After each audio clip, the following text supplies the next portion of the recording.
Hello, everyone. Welcome back to Plotlines. I'm your host, Connor, and today I have a with I have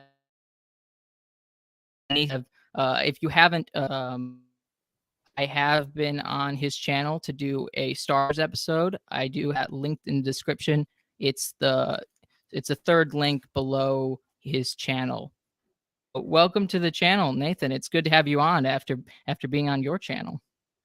It's a real pleasure, Connor. Thank you so much for inviting me. It was great to have you on. I really loved that discussion of was it Anakin Skywalker, whether he would, his fall or rise, and yeah, I'm really excited for this one. You've put forward a great topic. Thank you.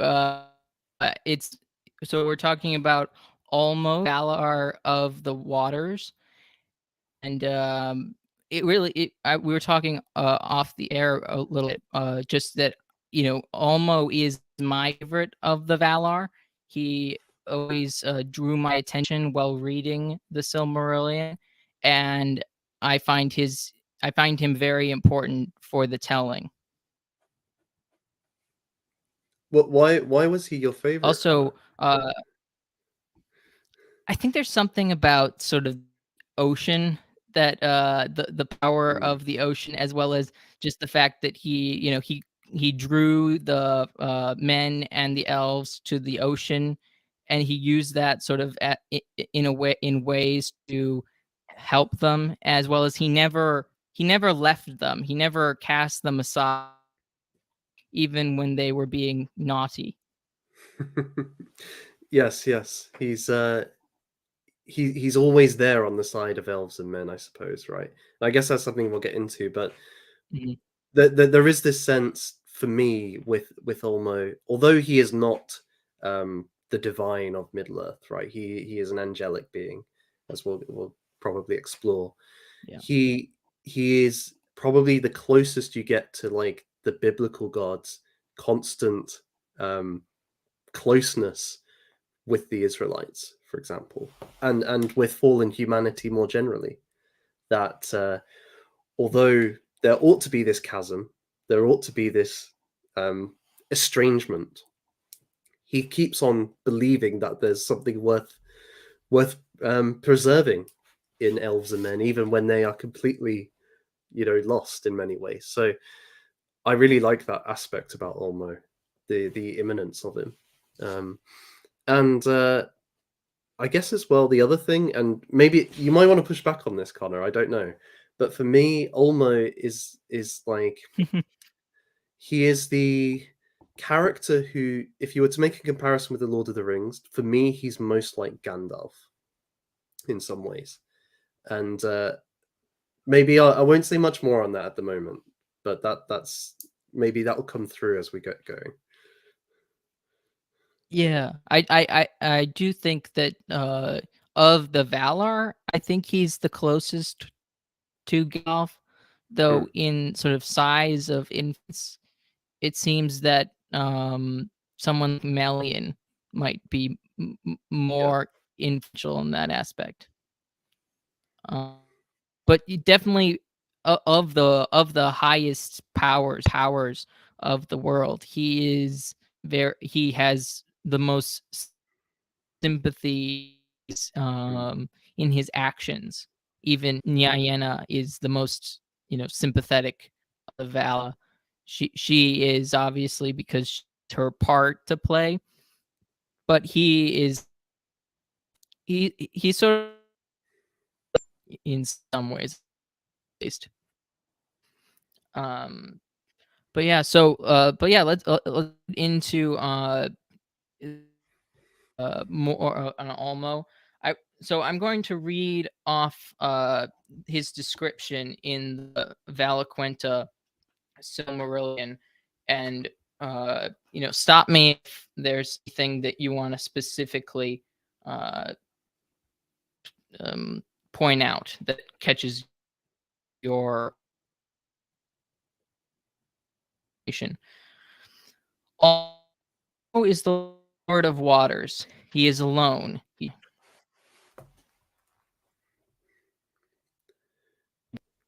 You're cutting out, Connor, I'm afraid.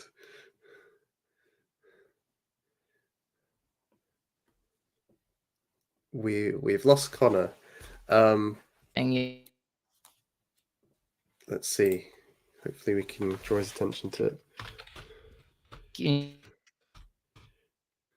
or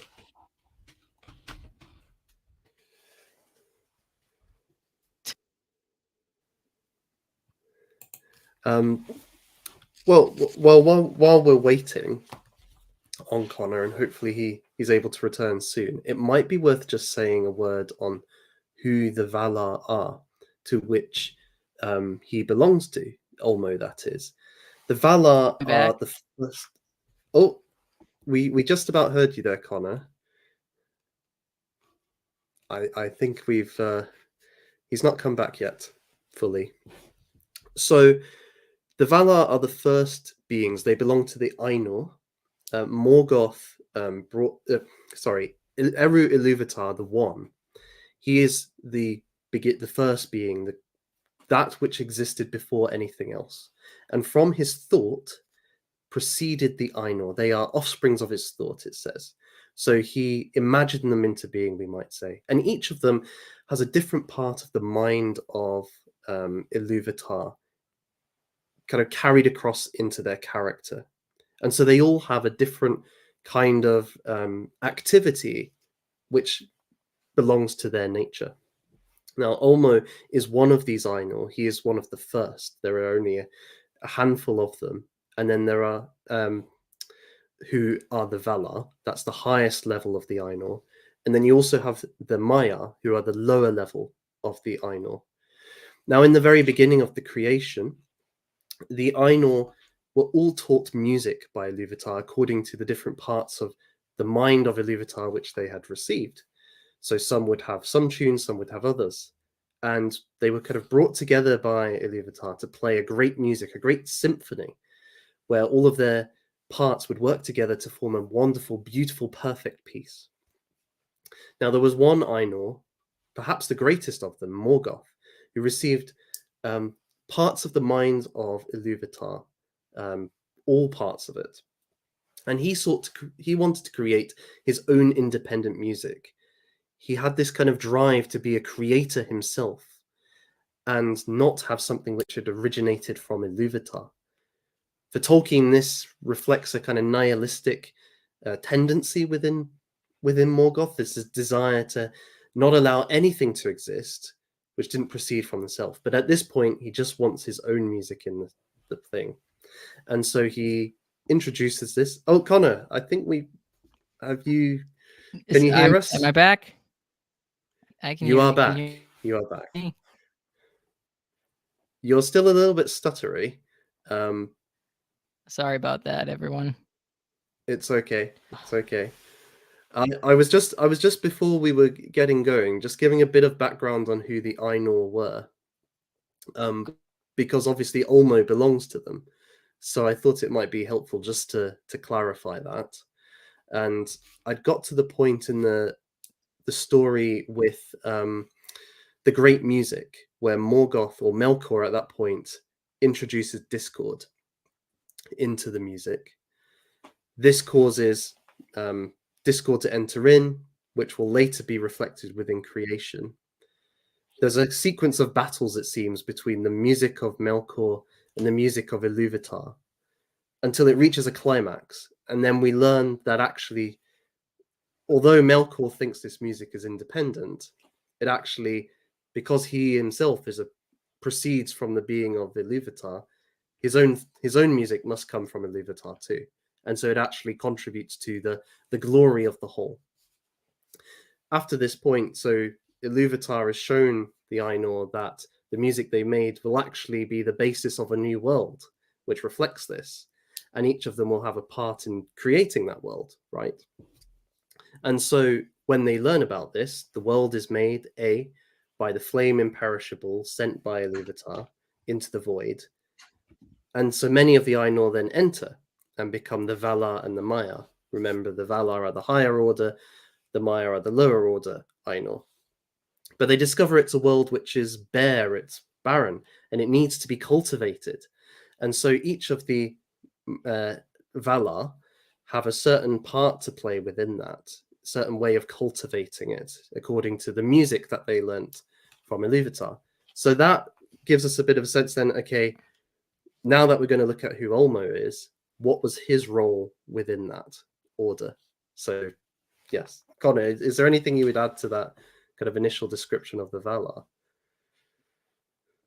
No, that's great. I think that actually that draws perfectly into what I was reading. And am I coming out through well? Can you hear me well? Perfectly clear now. Okay, awesome. Okay, so I'm gonna restart what reading, and I think this works well to what you just said about. So this is of course, Ulmo is the Valar, and he comes from the thought of Iluvatar. So Tolkien has to say about him. Ulmo is the Lord of Waters. He is alone. He dwells nowhere long, as he will in all the deep waters about the earth or under. He is night to Manway, and before and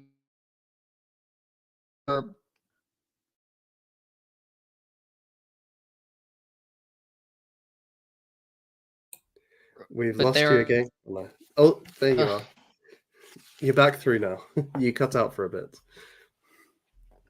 okay, where You had got to about the second or third sentence of the passage. okay for You had said he is next in might to Manwë. Manway, and before Valinor was made, he was just to him.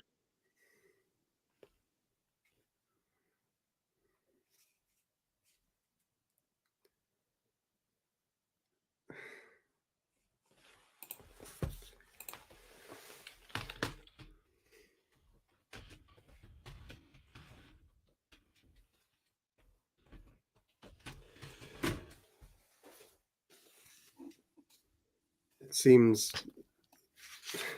Oh, we're getting a little bit of noise. Back. You're back now. Yes, yes. Um, Hello. Uh, for he kept in his thought and had no need, seldom clothed himself in a body after the of his after the manner of Eru, king of the sea, was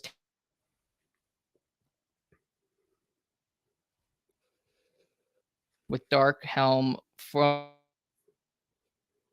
and raiment of mail shimmer silver down into the is deep as the deep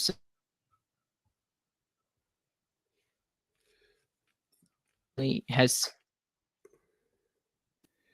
you're cutting in and out again, Connor. I'm afraid. We got parts of it. Uh,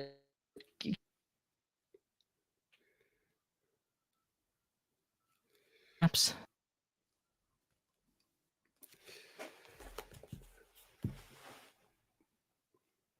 You flash for a moment and then it goes still again. You feel I don't know what to do about this. I said.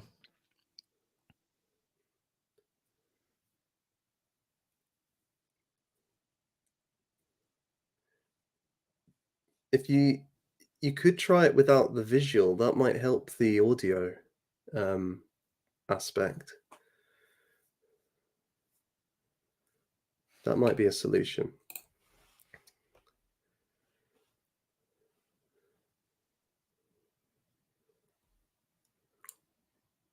Um,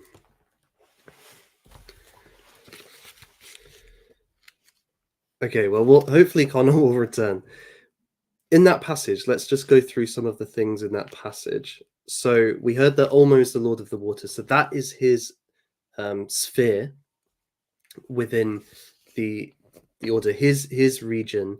You know, you have Manwë, who's the head of the Valar, and he deals with the air. You have others who deal with the plant life, others who investing in craft. Ulmo, it is the waters. That's the seas, the rivers, the lakes, the springs. All water within the world is under his domain. We also heard that he is alone. Now, this is quite interesting because most of the Valar have a spouse. They are tied to one of the other Valar. But Ulmo is quite unique in that he doesn't have any relation of that kind. Just as water isn't something which is static and doesn't have a stationary reality, so Ulmo doesn't belong to anywhere in particular. He travels where he wills with the water, essentially. His nature is tied up with the very thing that he is in command of. The text says that he is next in might to Manwë, so he is the second of the Valar. And before Valinor was made, he was close to him in friendship. Now, David Day makes this very interesting point that there's almost a direct parallel here between the Greek pantheon and Tolkien's pantheon. We can see this in the fact that in the Greek pantheon, you have Zeus, who lives on Mount Olympus, on top of the mountain. And his brother, Poseidon, is second only to him. And he is Lord of the Sea. In the same way, you have Manwë, who lives atop a mountain, who commands the forces from atop a mountain. And then his brother Ulmo, who is the Lord of the Sea. So there's a direct parallel here with Greek mythology in the characters of Manwë and Ulmo. Although Day makes sure to point out that's the end of the comparison. They're not alike in their characters per se, just in their role within the world. We also read then that Ulmo is the one who he doesn't tend to stay with the other gods or Valar in Valinor, what we might call the sacred realm or holy realm. He often lives apart from them in the watery places, in the rivers and the seas and so on. So he's not a stationary being. He'll only go back if there is a serious issue that needs to be addressed, something which is of importance for the whole of Middle-earth. He doesn't have a body per se, whereas the others take on a physical form, which can be readily identified. Ulmo, you might say he lives in the water, and so his form belongs to the water itself. I have some interesting ideas about this, but I'm going to wait until Connor returns before we get to that aspect. Oh, speaking of which, Connor, good to see you again. I think it's working officially. Yes, you're looking very clear now. Okay. Very clear. Where'd you leave off? I was just kind of going through points in the paragraph that you'd been reading. Okay. So I had commented on that but I mean, we could go over anything if you like. Ulmo being the Lord of Waters, and so this is his role within, the Valar, commanding the seas and the rivers and so on. I spoke a bit about how he's next in might to Manwë and how that you can see a clear influence there from the Greek pantheon, because Manwë, on top of the mountain, like Zeus, head of the Olympians, with only second to him is Poseidon, who is master of the oceans, essentially. So there's a clear parallel there between the two. And Yeah. that's pretty much where we got to. So yes. Okay. And even in that, like Hades is in the pantheon. I mean, he's very much akin to Mandos. Yeah, that's true. That's Would a good you say? point. Yeah, I think you could make that claim. Certainly, Hmm. I, it depends how you want to draw it. How would you see the comparison? Well, he's the keeper of the fates, the Hmm. keeper of the result where the peoples of Middle Earth go, they die. Yeah, so the halls of the dead, that's definitely, and obviously Hades is the realm of the dead.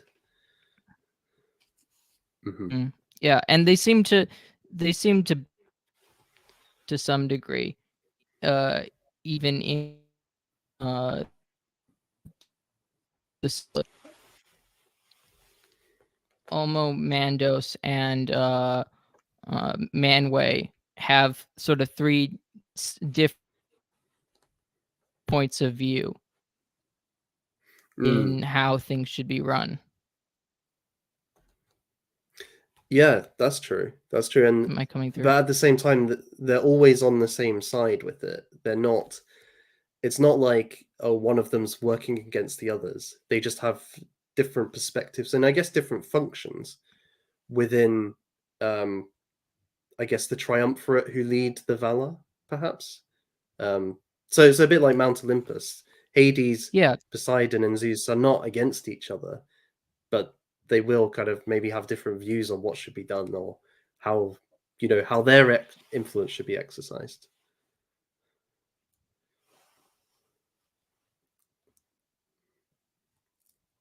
yeah. Though that is often how people see sort of as them being against each, at least in modern inter Hmm. of myth.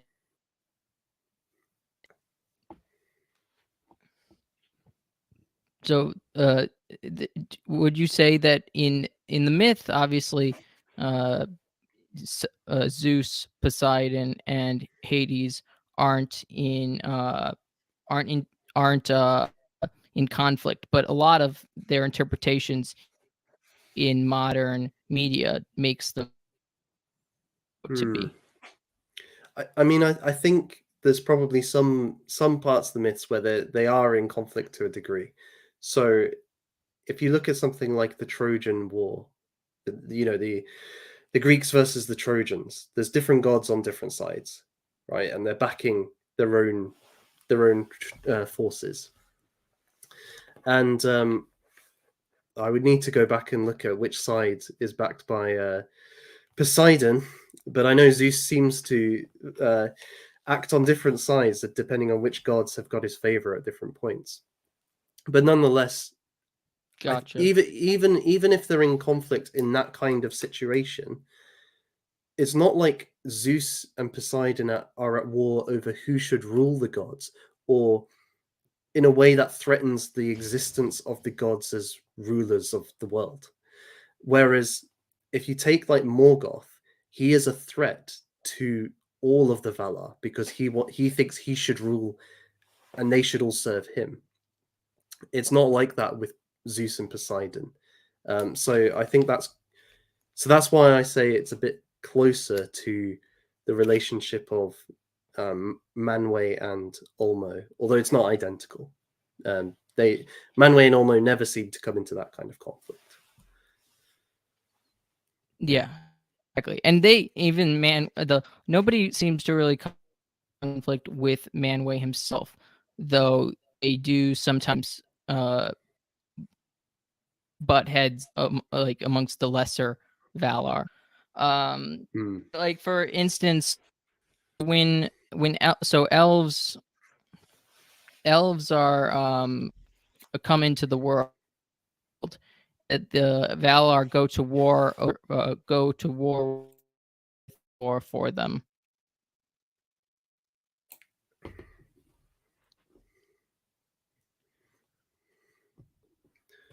Yeah, I mean, and then well, there's an interesting point. So they win the war against Melkor, the first Great War, and then there's a council to decide what's going to happen next.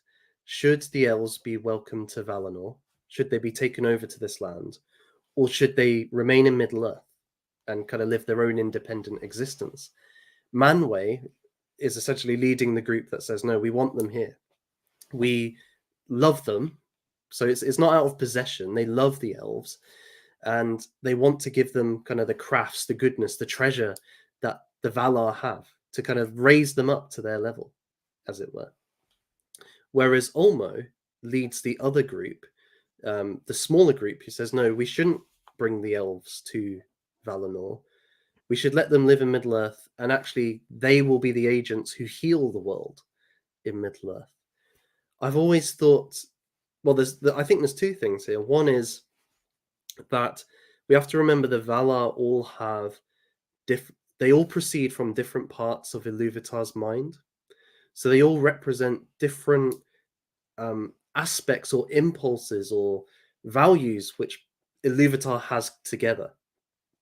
So they're coming from different points of view because they are an embodiment of different parts of Iluvatar. And so that's why you're getting this disagreement. It's not necessarily that either view is bad or evil. They're both good impulses. One wants to teach, one wants to give independence. It's just that because they're in the values in a distinct person, there's going to be disagreement there in a way that then harmonized within Iluvatar. But on Ulmo in particular, I think this shows us that he has the part of Iluvatar's mind or spirit which really acknowledges the independence and integrity of other creatures, that they are not just things to be owned or become an instrument of one's own will. That's definitely how Morgoth and Sauron see other beings, right? They see them as just machines Mhm. to implement their vision in, or to just be destroyed.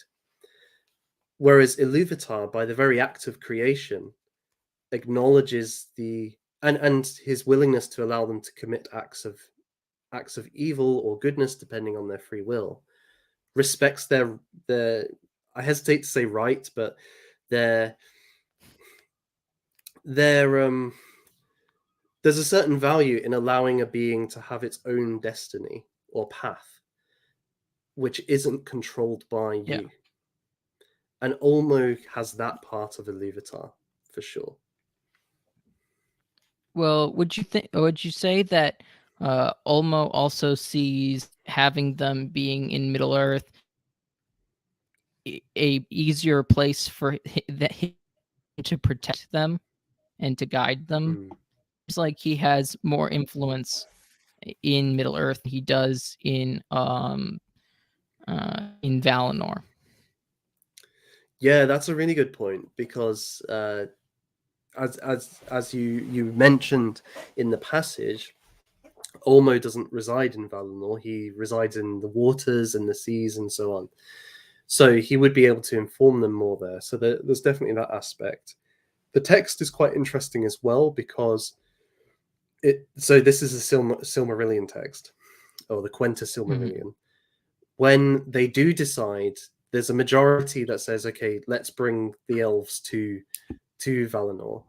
It then says something to the effect of, and this is where it all went wrong. This is where everything went badly, right?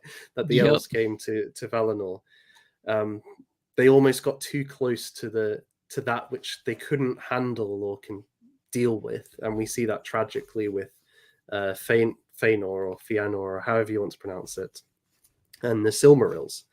So there could be something in that these were creatures who were made for Middle Earth, who were meant to be part of its story, and they're being taken to a place before they can really handle that sort of um, magnificence and glory. What would you agree with that, Connor? Yeah, I think that the elves definitely have a relationship with Middle Earth that is important, but it's kind of complicated. It's interesting because it seems like the Valar want to like sort of give them the skills, give them what they need, and then because of Locor's manipulation, it all goes awry. And it's you can't you you can't really sort of you can't. I mean, sight is or being in the future. It's easy to look back and see. Okay, here are the problems that created because of bringing them to Valinor, and maybe they should have stayed.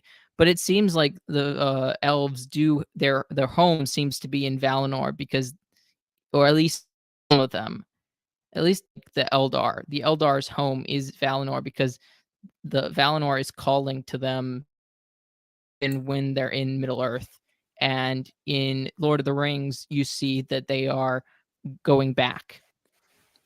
They definitely have that desire deep within them to um, go to Valinor, and in fact, that actually is what persuades Ulmo to essentially aid them to get there.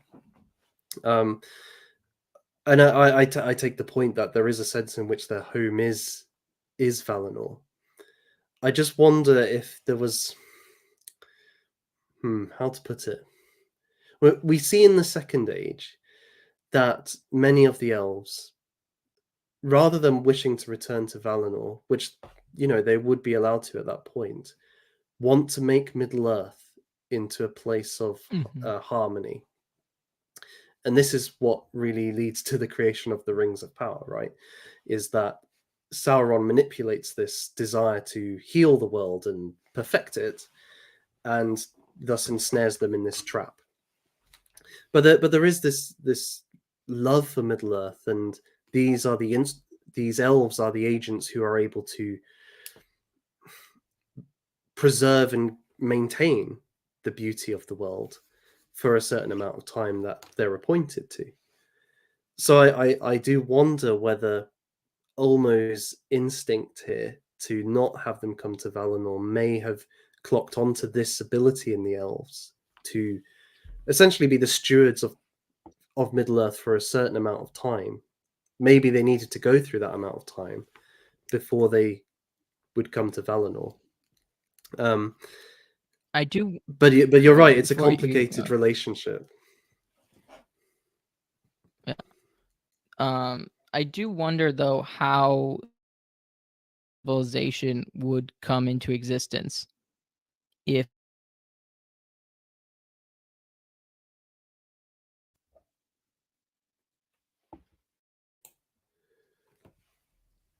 Sorry, you cut out there, Connor.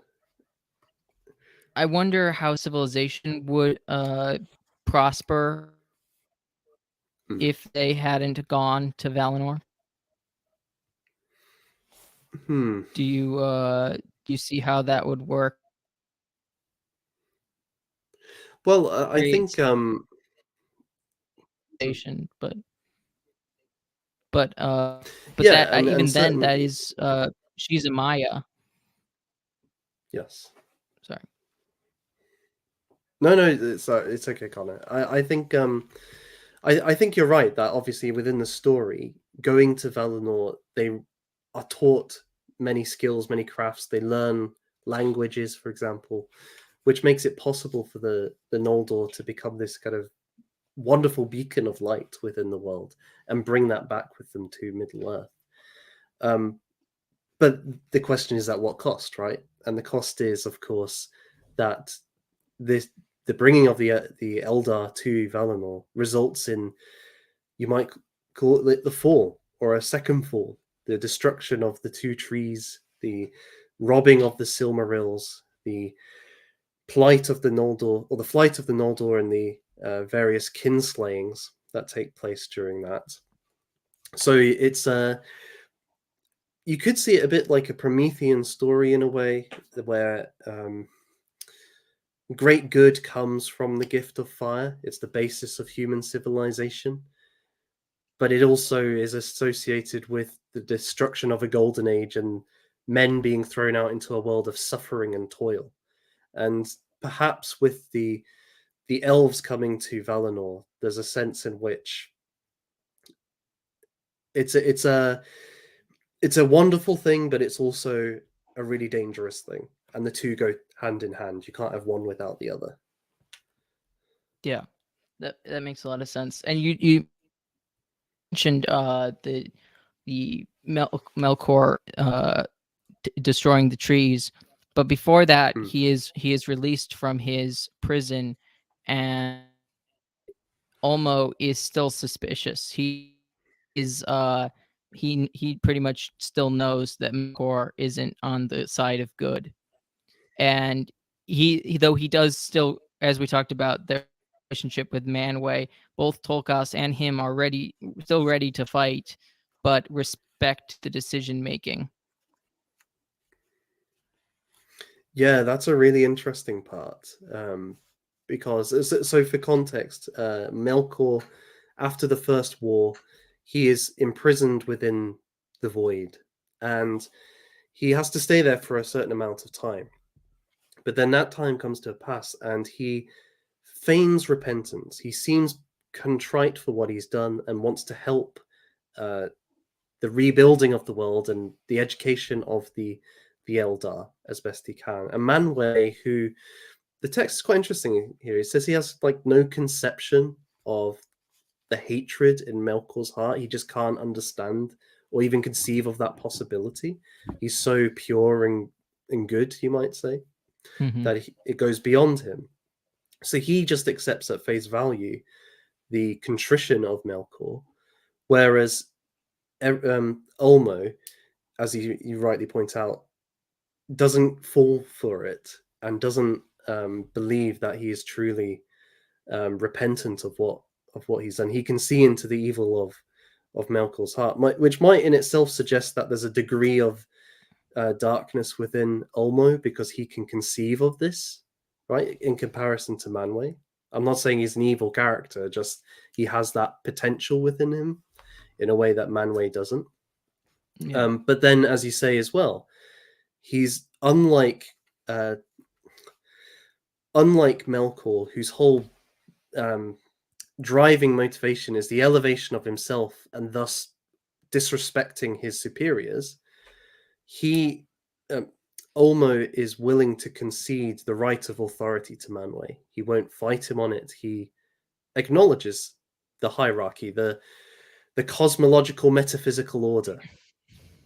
So in that way, he's also more in tune with Iluvatar as well, who is the creator of that order. Yeah.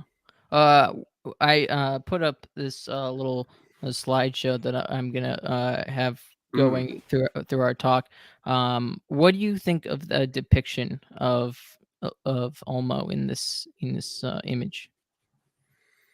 It's quite striking, isn't it? And what's interesting here, so we've got so in his right hand we have the sea horn that he uses. The text describes how he doesn't speak like an ordinary being. He either uses these wonderful horns which always draw their listener to desire the sea. And you were mentioning, Connor, before that almost sort of has this resonance with you, the identification with the ocean, the longing for the ocean, or through the water itself, which has echoes of his music or the music of the Ainur. So it's this beautiful connection with the the very basis of creation, which is this music, is reflected or echoed within the sounds of water. We have his helmet's quite interesting. I don't know what you think about this, Connor, but to me, it looks quite Numenorian or Gondorian with the feathers.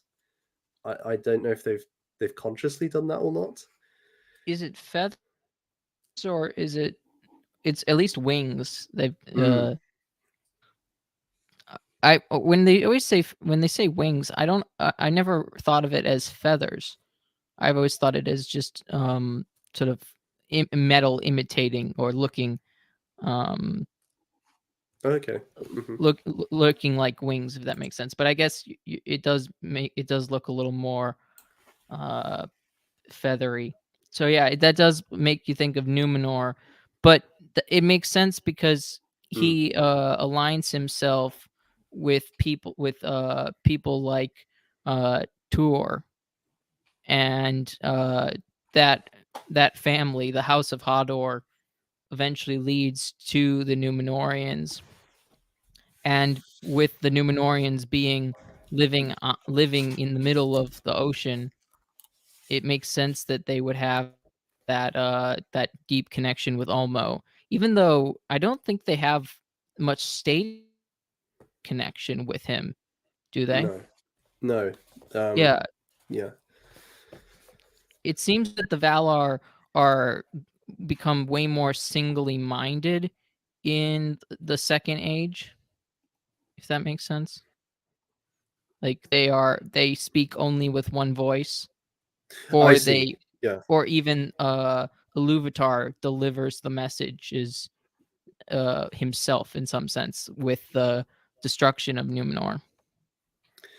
yeah. There's a definite retreat from the world, we might say.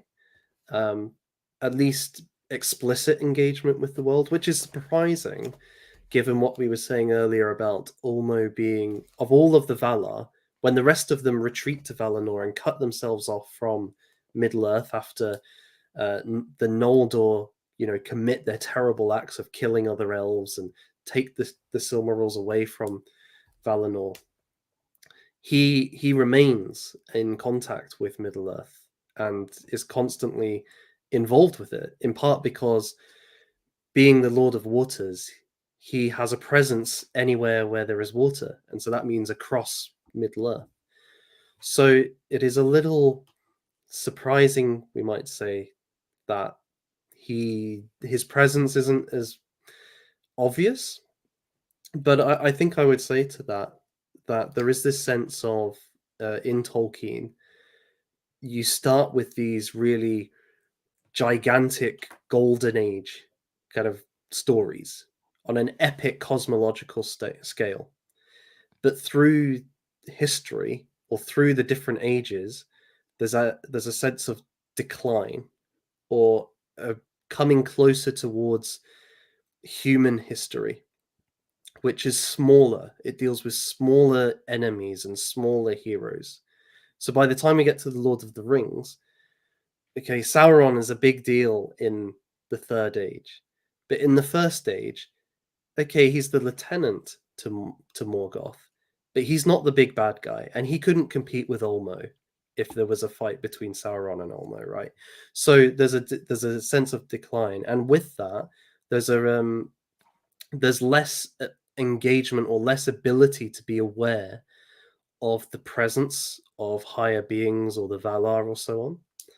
So whereas like in the first age, all your elves will know who Ulmo is, by the third age, it's probably only a few people know who Ulmo is at all.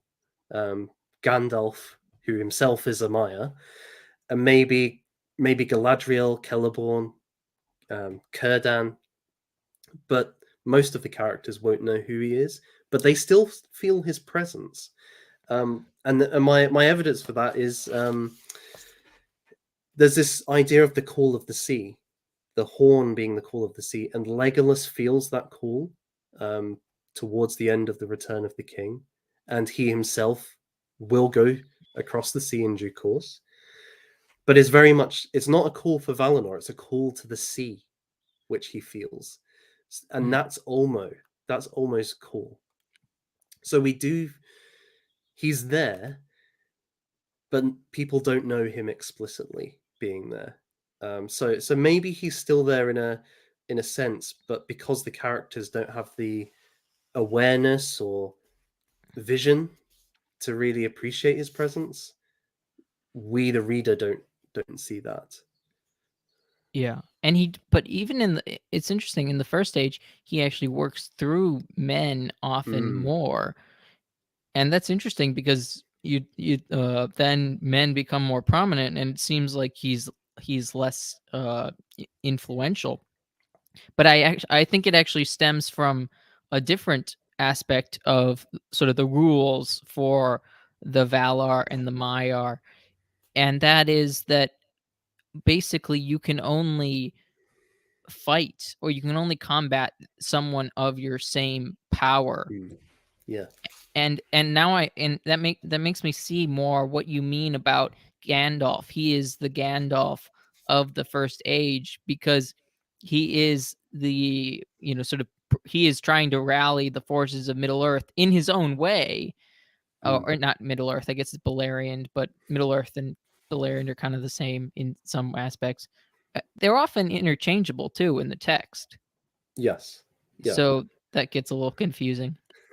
Um, but Ulmo is rallying these forces, but he's only doing so because he is an equal power, or even lesser actually, to Melkor. So he is able to do these things because someone of an equal evil power is confronting the peoples of Beleriand. Yes, exactly. And what's interesting in one of the manuscript texts, um, it doesn't make its way into the Silmarillion, but of course that itself is a compilation by Christopher Tolkien, so we don't have J.R.R.'s final edition. Hmm.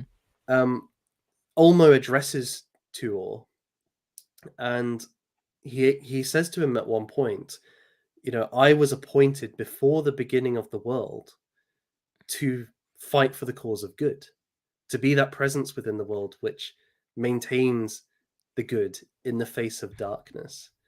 And so for this, as part of that, I'm appointing you to do my bidding, essentially. So there is this sense with Ulmo that, like Gandalf, who is appointed to fight for the good within Beleriand or Middle Earth, Ulmo also has that same office. But also, like Gandalf, he doesn't have a direct confrontation with the enemy. So, in you put it well that Gandalf rallies, Theoden, Aragorn. He gets the free peoples, he gets the hobbits off on their quest. He is working to draw all these people together to fight against Sauron. And it's this beautiful image of this being who is super powerful and could actually like take on Sauron to a certain degree, if he wanted to. But no, he recognizes his task is to facilitate others to rise up to what they can be, and from their own free will fight against the darkness. And almost the same in that respect. He doesn't go up to Angband and try and flood it with his waters. Although maybe at the end you could debate whether that's him at the end, flooding it after the defeat of Morgoth finally. But he's not he's not doing that. Rather, he's getting Finrod and Turgon or Tuor to go and do things of their own free will, which will help elves and men to overcome Morgoth in the end. So I see a parallel in that regard. What's the Yeah. image that you've got up now, Connor? Okay, so we're getting into sort of Ulmo's actions within the story post the elves leaving and going back to uh, Middle Earth, and the battles that rage between them and Melkor, or Morgoth now. And this is the sacking of Nargothrond. Hmm. And I think Tor should be next. I think or sorry, not Tor. Yeah, Tor should be next. I think we should first talk about Turin and his relationship with Ulmo, even if it's not it's very secondary, it's very on the side, um because he doesn't really know all this stuff. This is not really his area. He is a warrior. He is just trying to lead forces in battle against Morgoth, because Morgoth has, captured his father and is holding him hostage. Though I don't think he knows that yet, and he has been trained by, or he has been taken under sort of as a ward and raised in Doriath by King Thingol. And eventually, there are problems that lead him off into becoming an outlaw. And then he finds his way to Nargothrond, where he becomes a general. And I want to read this is a conversation that one of the elves brings to Nargothrond when on the by the command of Ulmo. And this is in the Children of Hurin. I'm not sure if this is in the Silmarillion, but it's in the Children of Hurin. So it's the evil of the north has defiled the springs of Sirion, and my power draws from the fingers of the flowing waters. But a worse thing is yet to come forth. Say therefore, the Lord of Nargothrond, shut the doors of the fortress and go not abroad. Cast the stones of your pride into the loud river, that the creeping evil may not find the gate. And this is in the context of they have built a massive bridge in which they can go forth and take on the armies of Morgoth, and almost saying, no, this is either this isn't your fight or you're going to lose it. And Yes. they reject his warning. Well, I think there's just one bit that I would add for background context to this, which I think is really important, which is there's an earlier story where Turgon and Finrod, who are good friends, have been walking. They've been wandering down a river. I think it's the River Sirion.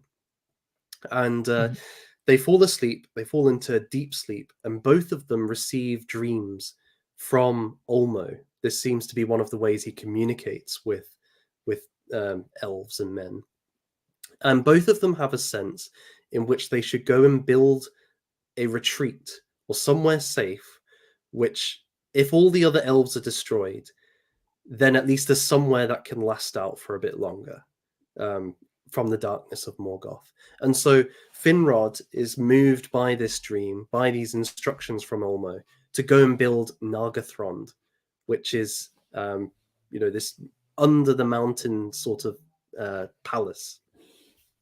And so he's receiving a message from the very Valar who instructed him to build this place in the first place, right? So when this warning comes, he has an awareness of who this is coming from. But unfortunately, as you say, it is ignored. There's this kind of belief that with Turin, the elves will be able to do war against the forces of Morgoth for a long time and establish a safer realm there. They trust in their weapons, they trust in their might, they disregard Ulmo's warnings, and as a consequence, the Nargothrond is sacked. Glaurung the dragon, who we can see here, manages to, because the bridge exists, he's able to get in and just ravage the place. So if they'd heeded, but Connor, I have a question for you actually on this. If they had heeded Ulmo, how long do you think they would have lasted beyond this point? Because it's how to put it. I mean, they're unable to resist Morgoth's forces. That's clear, and I just wonder how far into the future they could have resisted that if they just totally cut themselves off from the rest of the world. Yeah, that's an interesting point. Also, just so everyone knows, so it's Orodreth is the king in Nargothrond at the time. Finrod, the one who received the dream, is dead at the hands of Sauron and his werewolves. Oh, does he go off with Beren? Is that right? Yes, he went off with. He's already gone off with Beren. So in the way, though, I don't know if this is how it was released in the Great Tales. In my mind, it goes Beren, then Turin, and then Tor. Those in that kind of order. Even though there are moments that overlap with each other in the timeline, it seems that it's the best way to understand it is in that order. Even though actually in the Children of Hurin, I believe Torin actually like see each other briefly, but don't know who each other are. Um, I think through the woods or something like that. Oh, okay, right. Um, but yeah, so Orodreth is the king, so he doesn't Mm, really have the same trust of Ulmo as Finrod did. So it's mm, interesting to me whether or not Ulmo kind of was fully aware of the politics of the situation, because it had already been pretty much corrupted after the death of Finrod. The people of Nargothrond had already sort of forsaken their lord when he wanted to go out and fulfill his oath to Baron. mm. So Nargothrond was already on the decline, and it seems to me that Ulmo may have been saying, I can protect you if you take down if you take down the bridge, the rivers can protect you for now. But it also seems that Ulmo is just eventually pulling everyone down to the mouths of Sirion, where he can protect them more directly. Yes, that's right. And I think that's a really important point that you've made about the connection of the Orodreth being the king, because there's this idea in kind of mythology and legend that the rightful king, the king who is divinely mandated or has the mandate of heaven, is a kind of bridge between the gods and society, between the divine and human society. And when they are rightfully ruling, there is a kind of order then that exists. But if that king is displaced and somebody who ought not to be king takes his place, then there is disorder. There is a breaking of that bridge between the divine and the human. And Hmm. so everything kind of falls from that. There's an Irish myth where there is a king and he has built a great wall. But when he is usurped, an evil king takes over and the wall starts to crumble just naturally. And it's only when the king returns that it's rebuilt to withstand opponents. And so I think that idea is here too, that the rightful king has been displaced, and thus the connection with the divine, or let's say Ulmo in this case, has been lost with this society. And even if Ulmo reaches out to them, because of that disruption of the harmony that should exist between divine and human, they're lost to that. Their pride has kind of broken that. So I think that's a really astute connection you've made there, Connor. Um, and then also the very fact it's the rivers that will protect you. Well, of course, Olmo is the lord of the river, right? So it's his own power which would be the protection. Do you think he's also trying to specifically draw them back to the waters because he wants them to make a plea to the Valar for forgiveness? I think that's probably correct. Yeah. There's this. He knows that the only way that there could be redemption for El's men is if the Valar return to Middle Earth and take on Morgoth directly, and ultimately that is how it's going to play out. And he's seems to be working. Whoever he's working through, he seems to be eventually directing towards that point where somebody will be that person who goes across the sea. So I think that's Yeah. Also, a good call. Hmm. the representative of it's Círdan, the representative of Círdan and Hmm. Ulmo is asks Thorin, like, are you really the son of Hurin? Because are you a member of the House of Hodor? You don't remind me of them. You don't remind you're acting unlike your kin. Mm. And he's like, I ran into Tor a while back, and he reminded me much more. Like And at first, and Torin only mentions like, oh, it's because I have darker hair, and that's because of my mother. I look like my mother. But I don't think the elf is saying, "Oh, it's you. You just look like you look like your mother." No, it's you are acting like pig-headedly. You're acting unwisely, and your house is meant to be much more wise. Definitely, and what sprung to mind when you were saying that is Hurin himself. At the very beginning of the story, he's captured by Morgoth's forces, and he has a conversation with Morgoth right at the beginning of the book. And Morgoth essentially wants him to acknowledge that he is the true Lord of Middle-earth, that he is the one who has the power to direct events as he wills. And Huor, who knows um, Hurin, sorry, Hurin, he he knows of the Valar. He spent time with the elves and has knowledge of the Valar and knows that they are, bringers of light, that they are good and wise, and that they serve Luvatar, who is the true god of the whole of reality. And so he says this to Morgoth defiantly that no, you are lying. These are the true aspects of nature. This is the true order. And I guess the whole instigation of the plot is Morgoth cursing Hurin's children and trying to show him in a really callous and horrible way that he is the true master of fates within the world.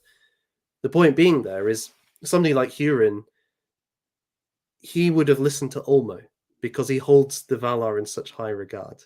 He doesn't Yeah. value his own knowledge or will or strength above the guidance of the Valar. So I think that's again that's the heart of what his family ought to stand for, and Turin is very much against that. He acts upon his own impulses rather than listening for wisdom from beings who are much wiser than himself throughout the story, in fact. Yeah. Her Torin, even though he was raised in Thingol's land, he has seemingly rejected probably all that he's learned. He seems very much. It reminds me a little bit of somebody who has received a very thorough, maybe classical education, who has been, or even somebody who went to like a really good high school or something, or was homeschooled or something like that, and goes to places that he's not used to and learns of a point of view that is evil, and basically rejects everything out of hand that he had learned previously as meaningless, as something that is unnecessary, and then falls under this kind of other ideology. I think you could add into that as well that there is this kind of thing where when somebody commits an evil act, they on the one hand they do feel terrible about it and filled with shame and guilt for what they've done, and they loathe the fact that they've done it. But on the other hand, because there's a sense in which I can never go back, at least in the minds of these people, that they zero in on it and kind of follow it through to its bitter end. They become so identified with it that, in a way, although they hate what they are and what they've become, they will nevertheless power through and, in fact, inflict it upon other people with a certain relish and glee. And I'm not saying that Turin is a totally like that, but Sure. he does he commits terrible acts. He kills somebody, or somebody dies in his you know in conflict with him. He Well, kind of first run. Yeah. well, and then secondarily, accidentally, he Hmm. kills a friend accidentally. I think that's what Hmm. hurts him more.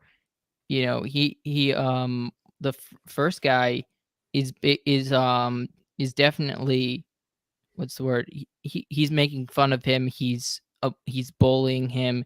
He's very much, what he's doing is very much wrong. just as Turin's response is very Mhm. wrong as well. Yeah, I agree, but you're right that it's when he kills his friend by accident, which really kind of turns him again.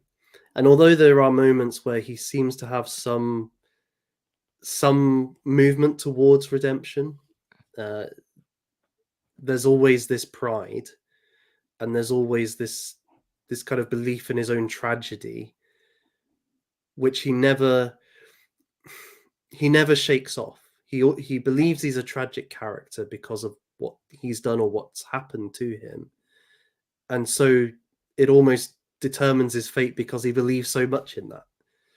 Whereas if he had some kind of sense, oh, I could be forgiven or I could find redemption somewhere, he may have been able to shake that off, and his actions might not have been so tied down to this. Okay, I'm going to go out in a blaze of glory because I'm going to go anyway, sort of sort of thing. Yeah. And Turin, it just shows that Turin's resisting of the Valar, rejecting of the Valar leads, like, so Norgothrond collapses and Mm. Orodreth's kingdom collapses, but unlike Tor, which we'll get to in next, his life also collapses even further, and he, eventually despairs. Yeah, that's right. That's right, and it's very much Turin's advice which leads to the collapse of Nargothrond, because there are other elves who are saying no, we should follow Ulmo's way, but the king listens to Turin, and that leads to the destruction of the place, and then he himself. Well, it's interesting, isn't it? Because although for a time he's in utter despair, he's found by the men of, is it men of Brethil, Yes, I think so. and he does manage to found a kind of life there for a time, and he's relatively happy. But it's the coming of Glaurung, the dragon again, which leads to this ultimate doom and despair. So I think that there is a certain degree to which the rejection of the Valar or Ulmo's advice is certainly something which leads to his ultimate destruction, because it allows for Glaurung to enter Nargothrond and then in turn later Brethil, where Turin is. But there's also, how to put it? There's things beyond his own control which are happening too. Morgoth's working through Glaurung is also a huge part of it. Yeah. The idea that he doesn't have control of his own fate is an important aspect of this. Yeah, which is not as much influencing other Tolkien stories. Mm. This one seems to like the concept of fate has a greater impact. And I wonder in some ways if it's actually just an allusion to fate and not actually fate in the concept that, other mythologies deal with it. Meaning maybe they think of it as fate. They don't really know what it is, if that makes sense. Hmm. Because I think. Sorry, finish sorry, your point, Connor. Go ahead. if fate doesn't affect the rest of the elves and men, but only seems to be an impact in the story as much, obviously, like Tolkien mentions fate throughout, but I don't Hmm. think he's meaning fate in the conventional way.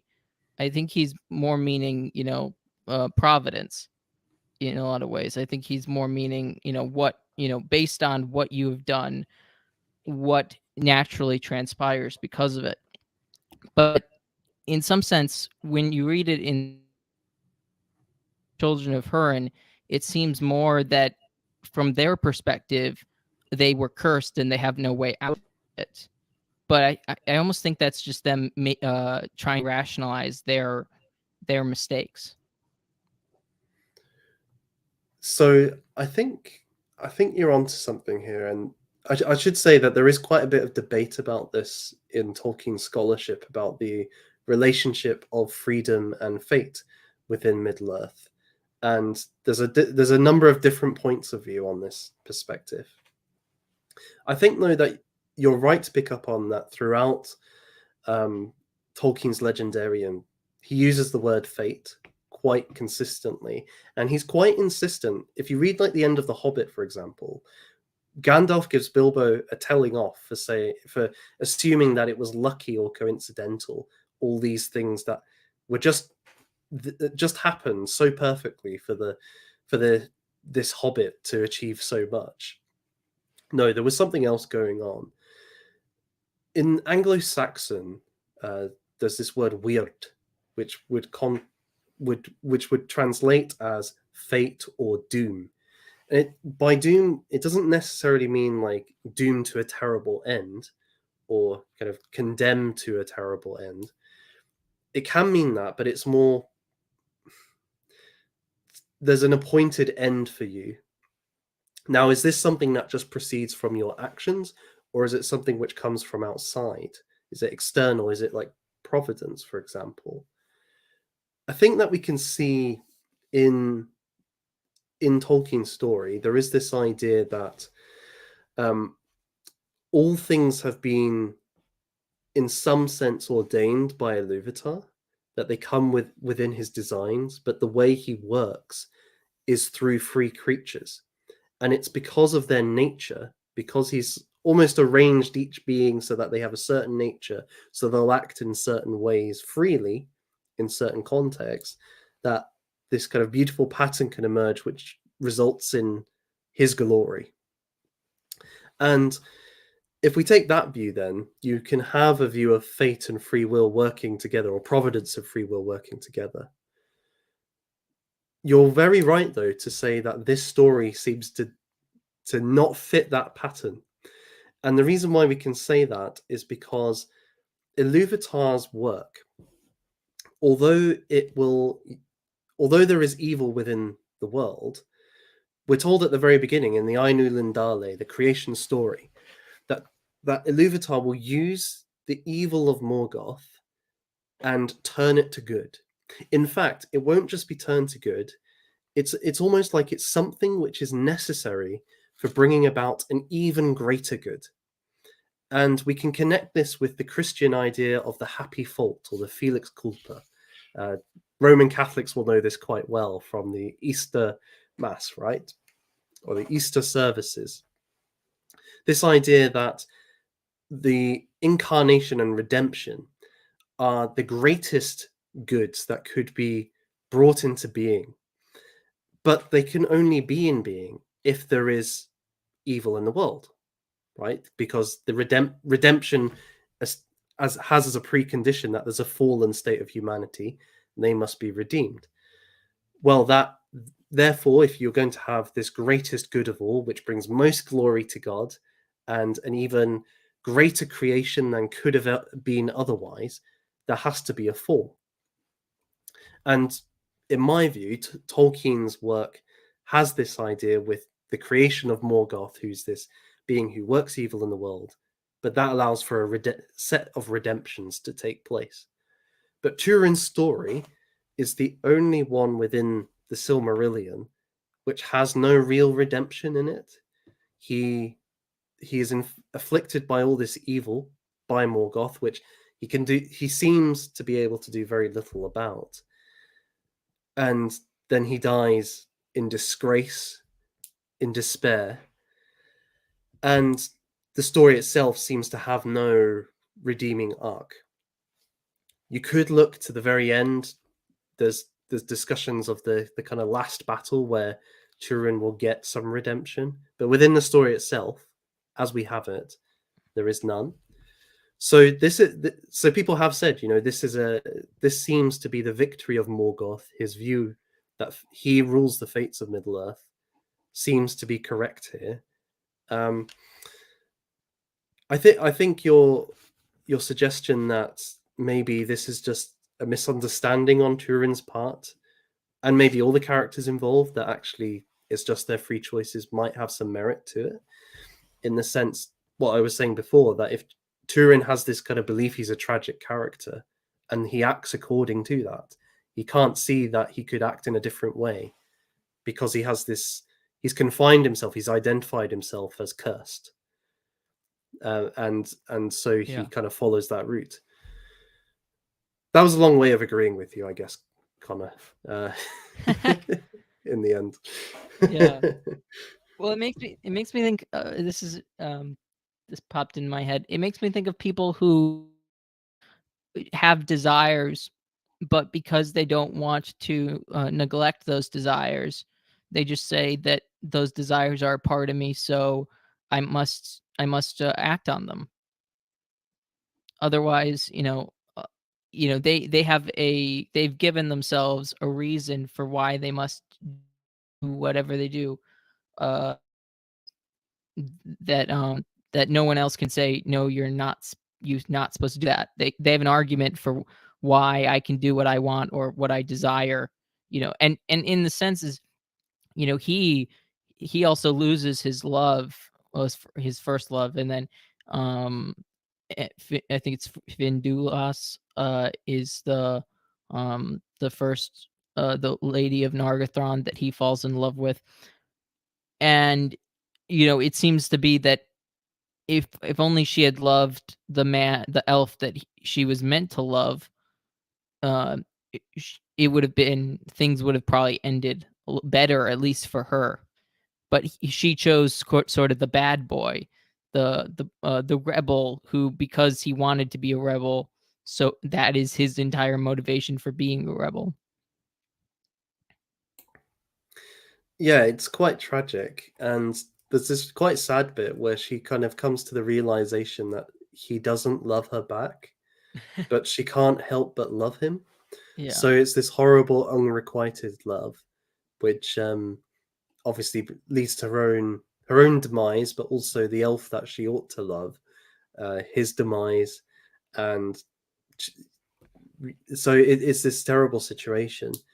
Um, but I would add to what you've said, because I think you're right that there is this sense of, oh, I've just got to follow my desires.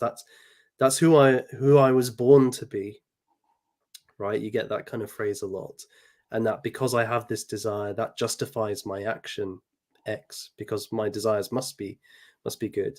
But there is often a degree of self-loathing with that too. Even if it's never explicit, there is a deep kind of insecurity and dissatisfaction with the self when we give in to desires we know at some level are not right. And I Mhm. think we see that in the sense that people who often make these sorts of arguments are also very angry at the world. It's a kind of projection from the self onto everything else, saying, Yeah. okay, um, I I'm this way and everything else must be burned in the process. So I think it can be mixed up with a lot of other very powerful emotions. Not it's not a I guess it's not like a self-satisfied um person often. Mhm. Actually, it's a self-destructive attitude, and so it leads to further destruction. And pride, and that's actually, Mm, isn't that what I wasn't that in the quote that I read? Um, yeah, it was, cast the stones of your pride into the loud river, that the creeping evil may not find the gate. exactly, Yeah. exactly. So it's pride. It's putting the self above, the sacred order, which is being represented here by Ulmo. Yeah. And I I've think always that's a thought of theme this that we story. find. Sorry, go ahead, Connor. No, no, finish what you were saying. I was just going to say that I think a consistent theme that we see in The Lord of the Rings, for example, is that evil often takes place when characters, because of their pride, try to elevate themselves to a role which is meant for somebody else. So, for example, Boromir, who is a great captain of Gondor, he's tempted by the ring, and the ring exploits his desire to essentially be the king, of Gondor to be the leader who takes on Sauron. With Saruman, it's the temptation to become a ruler of Middle Earth rather than a facilitator of others to rule. Or with Denethor, it's this desire to rule Gondor, even though he is not the true king. So there's this, and ultimately with Sauron, he wants to become the god of Middle Earth when there already is a god. So it's this constant cycle of, because of one's pride, because of one's self elevation, breaking the divinely appointed order, that disharmony and evil enters into the world. So I think you can see that pride is this very disruptive force for the social, cosmological, moral order of Tolkien's world. Yeah, no, beautiful. I just I do think that line is specifically beautiful. Now now I think we understand almost part in Turin's story. I think Tur obviously is is the next part in which Ulmo plays an important, and obviously this also he plays an important role with Círdan overall, and you might be Mm. able to see that all the way through all of Tolkien's stories, because Círdan's the only elf with a beard. He's the basically the oldest elf in that stayed in Middle Earth. And then so we have Ulmo guiding Tuor, and he comes upon him, and he draws him to the water. He calls him to the water, and he provides him a shield, a hauberk, a sword, and a helmet that Torgon left by the sea at the command of Ulmo. Now, would you read again what you had read earlier about Ulmo, what Ulmo said to Tuor at the sea? I didn't read that part, but I can find it in the Oh, Silmarillion. sorry. I thought you said something about him being like what is it? To him saying that I was appointed, or I've appointed you, or something like that. Oh, so that was a short passage from a different version of it, that I don't have to hand at the moment. I wasn't able to find the Okay. actual story itself. It's a very obscure version of it, but it was essentially that he had appointed Tuor to be his instrument in bringing redemption to the people of Gondolin. That's what Yeah. it essentially said. And do you think the reason they need redemption is because of the the sort of the dispute amongst the dark elf and his son and the king? So that's definitely part of it. I think so that well let's row back a second and just explain that. Just as Finrod was sent a dream by Ulmo to build Nargothrond, he also gives Turgon a dream where he is to build this refuge for his people, if Morgoth is going to overthrow the rest of the elves. And so he eventually comes to an area where he builds Gondolin behind this ring of mountains, which itself is surrounded by rivers. So it's again protected by Ulmo. I think that so there's a warning that comes with this. And let me see if I can find the exact words, because I think it ties in again with what we've already been saying about what happens at Nargothrond. If you just give me a second, it comes at the moment when Turgon is given the dream, and uh, let's see. So he says, "But love not too well the work of thy hands and the devices of thy heart, and remember that the true hope of the Noldor lieth in the west and cometh from the sea." So there is this idea that um, even though they might have refuge in Gondolin for a time, ultimately this sort of outpost will not be the salvation of the elves. They will not outlast Morgoth there. Ultimately, as you've been alluding to, Connor, throughout this conversation, almost trying to draw them towards the sea, to the havens where Círdan is, because from there they will be able to go and seek help from the Valar, from whom they're estranged.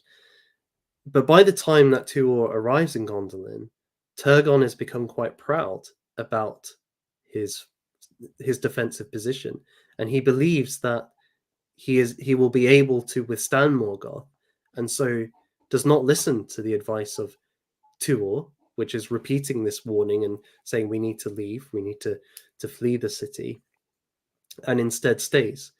So there is this pride again which has emerged this time in Turgon, also supported by the dark elf, who is giving him this kind of advice to stay as well. So we have a similar dynamic I to think what's it's happening in Maeglin. Nargothrond. Maeglin, yes, Maeglin. He is saying we should Yeah. stay and ignore Tuor, but that's also animated by jealousy he has for against Tuor, because Idril, Turgon's daughter, is in love with Tuor. So you actually have an inverse of the Turin situation, because in Nargothrond, Hmm. Turin is the agent of destruction, and there's an elf who's jealous of him because Turin and this beautiful elf maiden, uh, you know, she falls in love with Turin. In Gondolin, you have Tuor, who is the cousin of Turin, who is actually the agent of salvation, but is ignored because an elf who's jealous of him because of a relationship. So there's a strange parallel there. Well, yeah, that's actually my one of my what I Mm, was trying to get at is that Torin, his life after the fall of Nargothrond is of his own making, and then mm, because I feel like the story is shown that Tor stayed true to Ulmo and stayed true to good and not to his pride, and he is able to lead the remaining people as well as his wife and child to away from the destruction of Gondolin, uh, guided by Ulmo to the mouths of Sirion. to also where Círdan is, right? So also Yep, again tied to Ulmo. So he's coming yep, closer to Ulmo in many ways. Yeah, that yep. was really well put. Yeah. So it just seems that it really is the inverse, and it's helpful because it's kind of the same story twice. In Even Mm, though one is incredibly depressing and one very sad and just heart wrenching, while Gondolin is really a glorious battle, the most glorious Tolkien ever wrote, with Belrogs upon Belrogs, and he has these different houses of elves that fight in the battle, and elves take on Belrogs. Some people have said that the Belrogs and the elves, or like the power differences, were kind of influenced or changed over time, because Tolkien in his mm. earlier works had more Balrogs, and then they fought, almost single-handedly with the elves. But I think that just shows more the strength of the elves at the time, and sort of the how advanced the elves of Gondolin had become. Yeah, I agree, and I mean also think of like is it Fingolfin who fights Morgoth himself? Yeah. So right, And so you've got an elf king, a warrior who is able to go toe to toe with one of the most powerful Valar, albeit he's diminished from what he was, but he's still this truly terrifying being who could probably just destroy anybody in the Lord of the Rings, and this elf is able to go toe to toe. So there is this there's this we were mentioning earlier this story of decline from the golden to the silver to the bronze age and so on. And there is this sense, okay, this is an age of mighty heroes and monsters fighting against one another in a way that maybe parallels, like if you look at Greek or Norse mythology, like Hercules. Hercules is this sort of character, right? He could probably take on a Balrog. But I don't think, and maybe this is just maybe this is too far, but I'm not sure that uh, King Arthur could take on a Balrog. It's this difference. It's this difference in kind of age, I Yeah, guess, where it's the realm, the level of being that's being fought is different, yeah, and and the heroes are of a different level as well. Fingolfin was able to draw blood from Mm. the Dark Lord, which is impressive. And but anyway, so it's the fall of Gondolin is definitely framed as a valiant battle, a glorious battle, and not like an inevitable or well inevitable destruction, but in the sense of uh when in like movies and stories when somebody makes a mistake and Hmm. and everything's going to collapse and then everything does in a horror. It's this one's less horrifying and more like Helm's Deep kind of, more like you're you're rooting for them, and at least some get away versus no, but barely anybody gets away at the Battle of Nargothrond. It's a heroic last stand, isn't it? Hmm. It's valiant. It's what Tolkien would have called northern heroic spirit, that Mm. unyielding, indomitable will. And but there's also another connection here with the fall of Troy, in that um, Virgil, many centuries later, writes the Aeneid, and it follows the story of Aeneas, who, with his family, is able to escape the fall of Troy and essentially found Rome.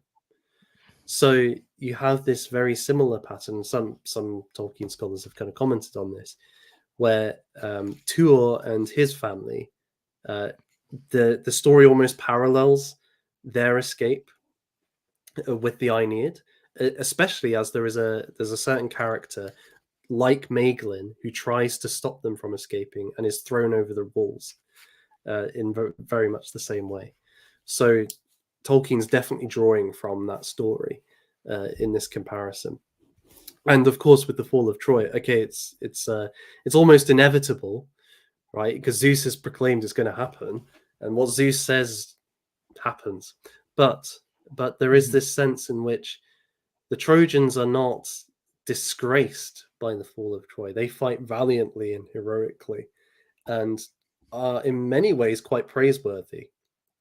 Certainly, somebody like Hector is somebody who we would look up to as a great warrior. So I think I think you're right that there's that kind of spirit of um, there's something praiseworthy or admirable, even though it's a destruction, because they gave every last ounce to fight against Morgoth there, in much the same way that we find with the Trojans or in northern mythology more broadly. Yeah.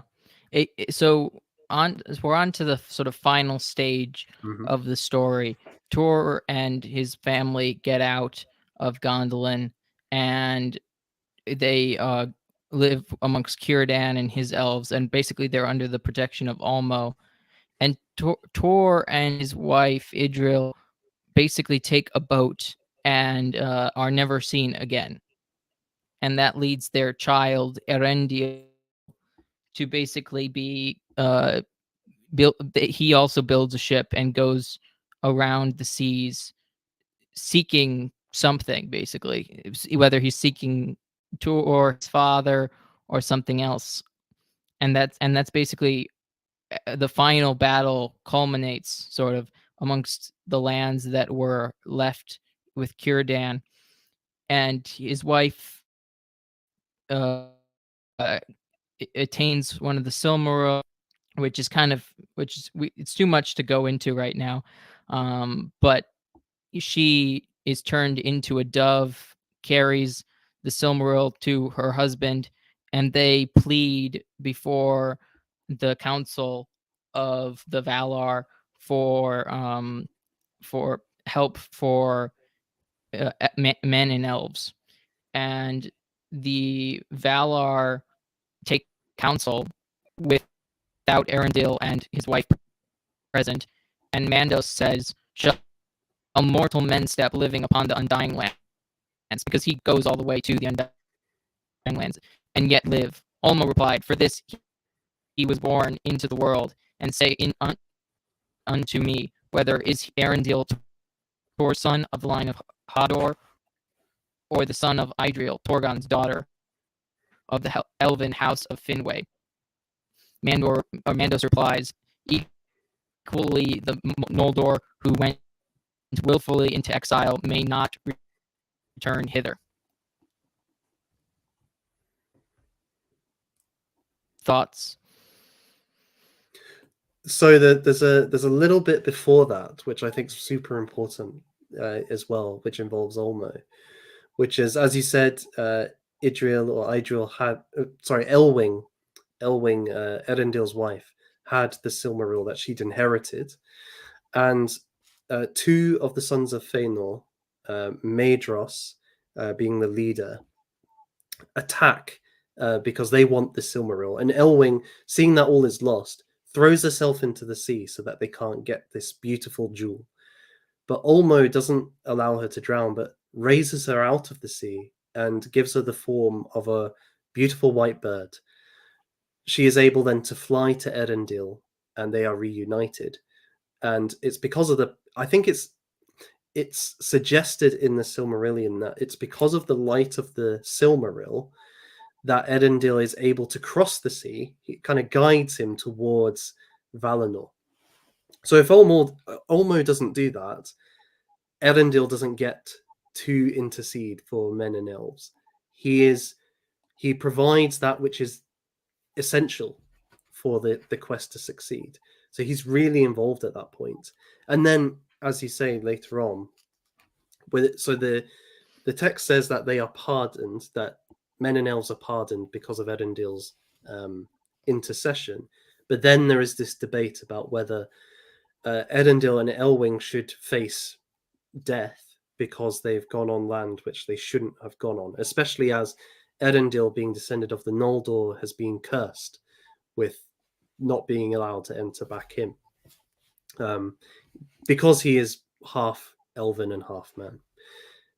And Ulmo, in as you say, he recites this kind of, it's a prophecy, and I don't think we've heard the prophecy before in the text, but I'm certain if it had been completed by Tolkien, that we would have had an earlier prophecy suggesting that this kind of character would arise to intercede. So it's quite interesting to me that Ulmo has this sort of gift of foresight, or is more faithful to that which has been ordained, and he's willing to kind of overturn the laws of the Valar for this individual. It's quite powerful. It shows again his absolute commitment and love for elves and men, that love comes above the law, as it were, for Ulmo. Yeah, very New Testament-esque a little bit versus the Old Testament. And that kind of does seem to be, Mandos does seem to be more of a representation of the Old Testament in that way versus the New Testament. Though his laws still are in effect insofar as they have what is good and what is bad cannot be changed. No, that's right. That's right. So, and it's, Erendil and Elwing, they are spared, but there's certain conditions attached to that. So like Erendil cannot go back to Middle Earth ever again. So yes. it comes with a cost as well. It's not just be on your way, son.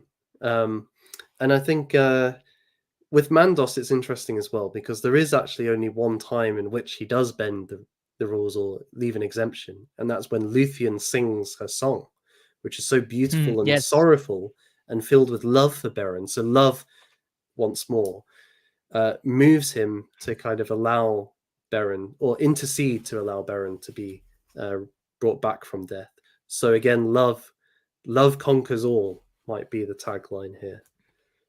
Luthien is also half Maya, Hmm. which is interesting. So she has these powers imbued into her because of her mother, and so she has that influence. And then so this was an image of uh, basically, I think that's Tour on, or not Tour, Elendil on uh in Tyrion coming to uh basically plead for forgiveness for the elves and men, and it Mm. leads to the hosts of the Valar uh freeing the people of Middle Earth of Melkor, and Arundel rides on on a ship into battle in this, and really this is all coming together because of the actions of Ulmo. Very much so. If he hadn't been directing uh, Tuor and then providing the way for Edendil with the Silmaril of Elwing, this doesn't happen. There is no redemption for elves and men. Morgoth wins, and so he is the orchestrator, you might say, of the eucatastrophe, of the great reversal, the great turn at the end of the story. So in a way, then, so he is a bit like Gandalf in that regard, kind of the strategist behind all the different moving parts. But I think he's also, we could see him as, hmm, I don't know quite how to put it, but he's like if Iluvatar was more clearly seen. Ulmo is almost like that because Iluvatar has this. His providence directs all things within Middle Earth, and on a kind of, and so he's orchestrating all events to lead to this point, including Ulmo's actions. But in the world itself, Ulmo is almost like a type or an image of what that looks like within the world. Does it does that make any sense, Connor? Well, so here's this I think of when what you're talking about is that when Iluvatar does act, like when it Hmm. says Iluvatar acts, one of the two times I think that he acts in the story, and one of them's Gollum tripping, which Hmm. isn't really which doesn't really affect us here, but when Numenor is destroyed and sucked into the and drowned basically, and that, so like the one time that he's that the action is very much akin to the way Ulmo, the powers that Ulmo has. Ulmo Hmm. is in charge of the sea. So if anyone would drown a um a island, it would be Ulmo of the Valar. But it seems that Iluvatar, well, okay, so if you think of a hierarchy too, the person at the top of the hierarchy cannot be the most active member of the hierarchy, because otherwise nobody has any authority that matters on the lower rings, on the lower rungs of power.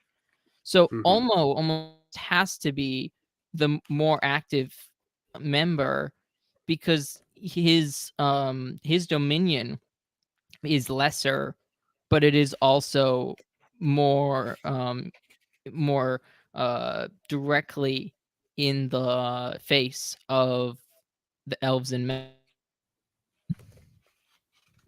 Yeah, and I think that's a good way of putting it.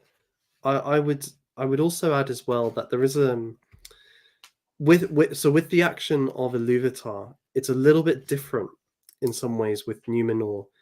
And let me try and explain what I mean, because at the very end of the battle that you've been talking about with Erendil, where he slays Ancalagon the Black, thus breaking open Morgoth's fortress, and he is defeated. We then read that the slaves of Angband are released, and then there was a great fury, and the rivers, the great seas kind of flooded Angband completely. The sea roared in through many chasms, and there was a confusion and great noise, and rivers perished or found new paths, and the valleys were upheaved, and the hills trod down, and Sirion was no more. And we're not told who does this, but my gut feeling is this is the victory of Ulmo at the end, that he gets to flood Angband and thus Hmm. wipe away, or you could, if you wanted to put this in Christian language, it's almost like a baptism, a cleansing of the filth and the sin that's been there, and thus the breaking forth of a new age or a new world. Whereas with the fall of Numenor, what happens is Iluvatar creates a great chasm in the sea between Numenor and the Deathless Lands, and allowed waters to flow into it. And Numenor is dragged down into the chasm. So he doesn't. So okay, it is like the flood in terms of judgment upon a land results in it being subsumed by water, but it's actually being pulled down into the sea or below the sea into a great chasm. Yeah. Whereas with the other one, it was a flooding and thus a clearing out, as it were. So I do see a difference in the activity, and maybe that's, you could, maybe I'm being a bit hair splitting, but that might help to explain why in the one we could attribute it to Ulmo, and one would be beyond Ulmo's power to do that kind of thing. But the other aspect of it is that the children of Iluvatar, elves and men, were the direct creation of Iluvatar. They weren't the creations of the Valar, and so they reside under the authority of Iluvatar. The Valar don't have authority to judge them in the way that they do Morgoth. So perhaps that's also an aspect here, Yeah. that Ulmo doesn't have jurisdiction to drown Numenor, but Iluvatar does. So he's respecting that. Whereas with Angband, it's he can flood it as much as he likes. Yeah. My thing was only just that you were saying that Ulmo represents the active Mm, instincts of Iluvatar, and that's all I mean, is that his when Iluvatar is active, it yes. is in some ways it's grander, or it's showing his authority above Ulmo, but it still has some similarities in kind. Mm. Yeah, no, that's a good way to put it. There's a there's a reflection in Ulmo Yes. of Iluvatar. Yeah. So I think we got to wrap up. If there's any questions in the chat, if anybody has any questions in the chat, we can answer any of those. But if there aren't, I apologize for the internet stuff. I hope, I think the majority of this has been internet rid of problems, but I apologize for that. Please like, share, comment, and subscribe. I think this has been a wonderful conversation.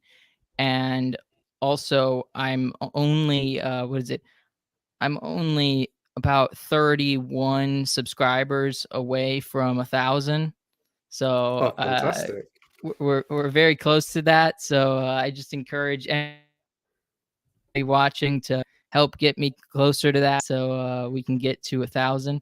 But yeah, so and Nathan, do you have anything to say before we go? Well, firstly, thank you so much for having me on. I've thoroughly enjoyed this conversation. I've learnt so much about Ulmo, and you've opened my eyes in various ways to aspects I hadn't thought about. So I'm grateful for that, Connor. And then just beyond that, everybody should subscribe to Connor's channel. Subscribe to Plotlines. It's great. It has great content, great conversations. Uh, Absolutely, it's just gold. It's a Silmaril. It's a Silmaril on YouTube. So please subscribe to Plotlines, everybody.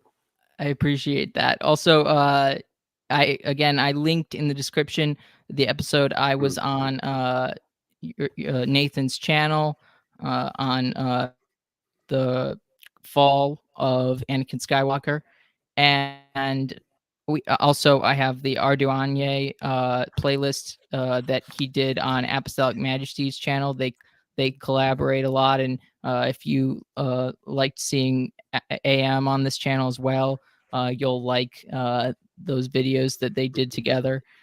It was definitely one of those things that inspired this episode as well. Just Mm. listening to a lot of that, and has given me a lot of ideas, thoughts about the Legendarium.